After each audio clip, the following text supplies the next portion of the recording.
French Foreign Minister urges de-escalation in Gulf crisis. French Foreign Minister Jean-Yves Le Drian called Sunday for a de-escalation in the row between Qatar and 4 Arab countries, as he held talks in the United Arab Emirates and Kuwait, a mediator in the crisis. It would be preferable if the parties could engage in a process of de-escalation, one that is indispensable so that negotiations can take place in a constructive atmosphere, Le Drian said in Abu Dhabi. He held talks with Abu Dhabi Crown Prince Sheikh Mohammed bin Zayed al-Nahayan, who is also Deputy Commander-in-Chief of the UAE's Armed Forces. Abu Dhabi was the last step in a tour of 4 Gulf nations that began Saturday and also took Le Drian to Qatar, Saudi Arabia and Kuwait.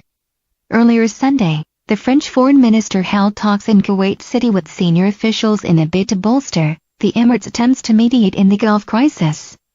Le Drian met with the Emir, Sheikh Sabah al-Ahmad al-Sabah, and Kuwait's foreign minister, state news agency QNA said, for talks on a regional rift which has seen Saudi Arabia, the United Arab Emirates, Egypt and Bahrain sever all ties with Qatar. The French foreign minister has supported Kuwait as a mediator in the crisis, which he said should be resolved by the Gulf countries themselves. France does not want to substitute the mediator, Le Drian said in Saudi Arabia on Saturday. It wants to be a facilitator by joining efforts of other countries. Le Drian's visit comes after a 4-day mediation mission by U.S. Secretary of State Rex Tillerson ended on Thursday with no announcement of progress towards diffusing mounting tensions in the Gulf.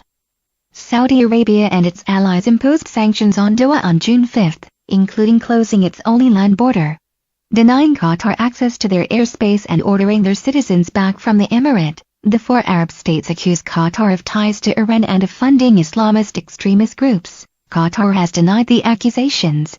The Gulf crisis is the worst at the region since the establishment of the Gulf Cooperation Council in 1981.